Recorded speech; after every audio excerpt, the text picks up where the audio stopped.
Lintik talaga si Yayag eh. Hindi talaga siya titigil hanggat hindi niya nakukuha si Shane. Pero tito, gagawa po ako ng paraan para makuha ko si Shane. Bata, believe din ako sa'yo, no?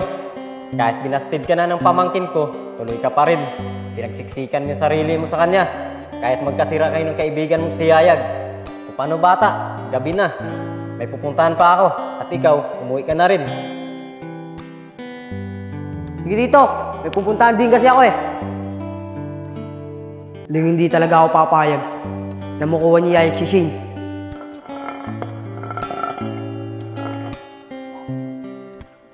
Gagawa talaga ako ng paraan para masira ko sa bukas umaga kay Shane.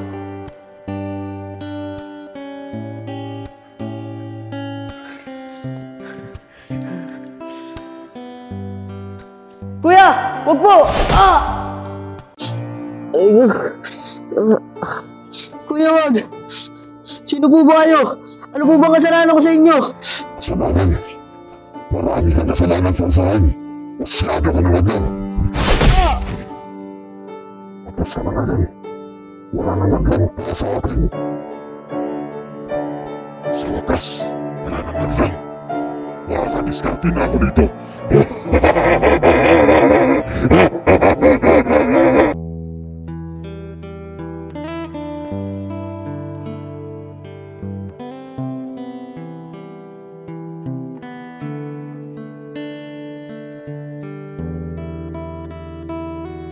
Uy, Yayag! Buti nakita kita. Mahigit 2 araw ka nang di napupunta ng tindahan. Kamusta ka na?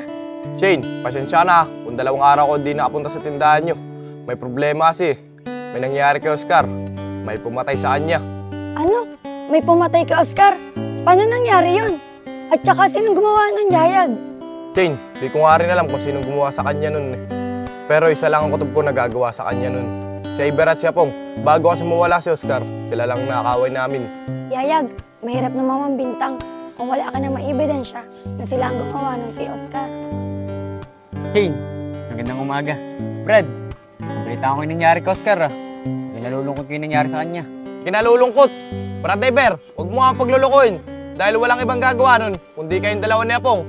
Dahil kayo lang naman na magalit kay Oscar Aba, teka nga lang Brad. Huwag ka basta-basta mambibintang. Bakit? Nakita mo ba na kaming gumawa talaga sa kanya? Di ba hindi? Tsaka, di lang naman minakakasalamuha niya.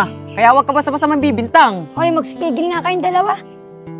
Brad, malakas ang kutob ko na walang ibang gagawa nun, kundi kayo lang. Tanda mo yung sinabi ko Shane, alis na muna ako. Nakakasira kasi ng araw yan. Shane, sana naman huwag ka maniwala kay Yayag. Hinding-hindi namin magagawa yung kay Oscar. Lalo na pumatay ng tao. Iber, naniniwala naman ako sa inyo na hindi niyo yung magagawain kay Oscar. Maraming salamat talaga at naniniwala ka sa akin. Alam ko, lalabas din ang katotohanan kung sinong gumawa nun kay Oscar. Sana nga, Iber, lumabas na yung katotohanan na kung sinong gumawa nun kay Oscar. Paano? Mauna na ako. Baka hinarap na ako ni Tito Teka lang, Shane. Hatid na kita.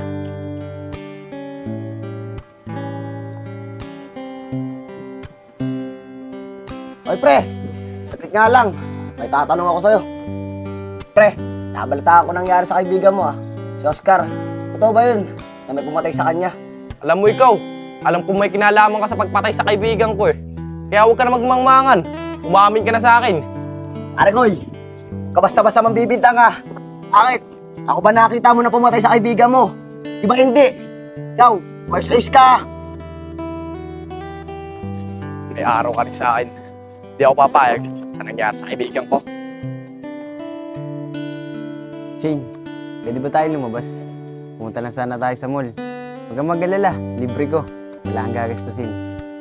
Aba, kaya pala hindi ka na tumatambay sa tambayan natin. Talagang sineseryoso mo ng panliligaw kay Shane.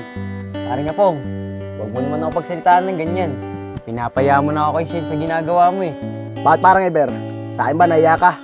Di ba sinabi ko naman sa'yo, papalipas na ako ng mga ilang araw at liligawan ko ulit siya. Pero anong ginawa mo? Tinuloy pa rin panliligaw sa kanya. Pare nga Pong, sumusobra ka na. Di mo na ako nire-respeto bilang kaibigan mo. Tsaka ang kulit mo. Di ba sinabi ko na sa'yo, hanggang kaibigan na lang tingin sa'yo ni Shane. Yun ang di mo maintindihan Parang Eber, ito tatandaan mo Simula ngayon, wala na akong kaibigan na katulad mong traidor. Teka nga lang, magsitigil nga kayo. Tandaan mo to, gagawa ako ng paraan para hindi mapunta sa'yo si Shane. Shane, pasensya ka na. Mauna na ako. Ayoko kasi makita yung kaibigan kong traidor. Shane, pasensya na sa kaibigan ko ah. Paano? Mauna na ako. Nasira na rin kasi araw ko eh.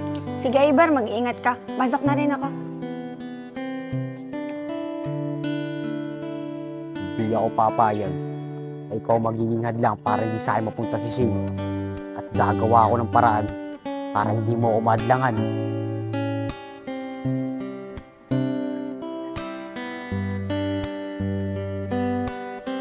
Ay, Tito. Magandang araw po. Saan po kayo pupunta? Yung bata, ikaw pala. Punta lang ako sa kumpare ko. Mag-inuman kami. Birthday niya kasi. Pero teka lang. Ikaw yung unang naligaw sa pamangkin ko ah. Saan ang punta mo? Tito, doon po ako galing sa tindahan nyo. Eh kaso, nasira po yung araw ko eh. Nandun po kasi yung kumpare ko eh. Naliligaw po sa pamangkin nyo. Alam mo bata, kung ako sa'yo, tigilan mo na yung pamangkin ko. Di ba binastid ka na niya? Saka wala nang pag-asa sa kanya. Basta Tito, di po ako titigil sa kanya. At papatunayan ko po sa pamangkin nyo na seryoso talaga ako para sa kanya. Tsaka siya nga pala Tito, pagpasensya nyo na po ako sa nakakarana yung mga inasal kong hindi maganda. Hindi ko naman po kasi sukat na akalain, kayo pala yung tito ni Shane.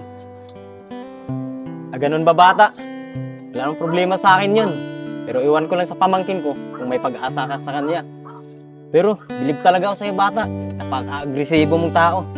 O paano bata? Dito muna ako. May pupuntahan lang ako. At ikaw, uwi ka na rin. Sige po Tito, Sige. uwi na rin po ako.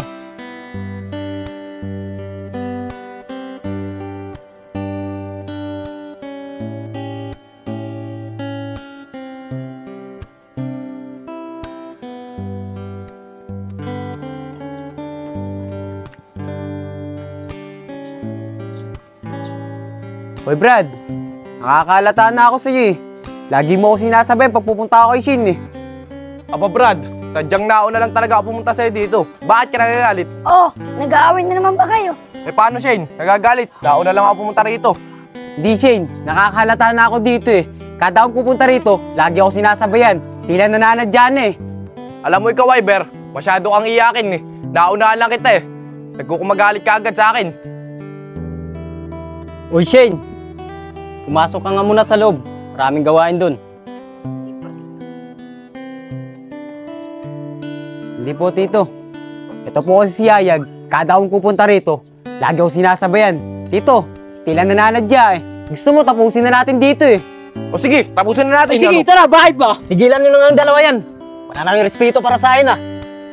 Kayong dalawa, wala na ba talaga kayong galang para sa akin? Dito pa kayo nag-aaway sa harapan ng tindahan namin. Magsing-uwi na nga kayo. Sige po, Tito. Mauna na po ako. Ikaw, tandaan mo ah. Oh, ikaw naman, anong ginagawa mo rito? Umalis ka na rin. Sige po tito, pasensya na din po. Mga disturbo tong mga ito ah. Napakamalas naman. O Iber, karami kong makikita. Ikaw na naman. Pare nga pong, pwede ba? Huwag muna tayo mag-usap ngayon. Alam ko, di naman tayo magkakaintindihan eh. Susunod na araw na lang. Pare, kailangan natin makapag-usap. Pare, dati, kapag kailangan mo ng tulong ko, hindi ka nagdadalawang salita. Tinutulungan agad kita. Pero pare, ito tatandaan mo. Gagawa ko ng paraan para magkasira kayo ni Shane.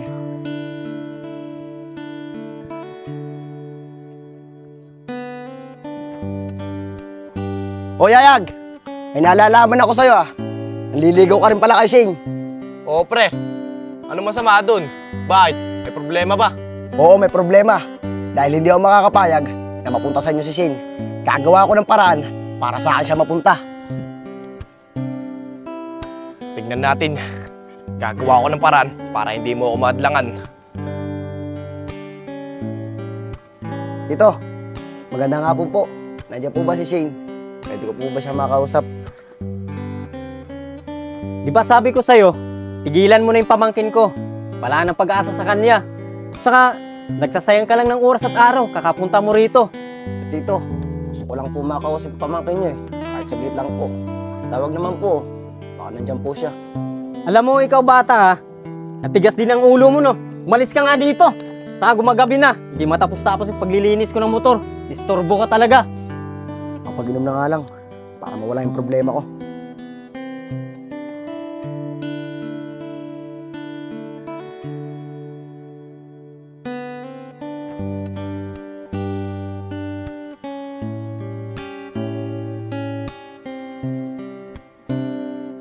Ay, ako. Gagawa ko ng paraan para masira ako yung dalawa. Shane. Gagawa ko ng paraan para sa akin bumagsak si Shane.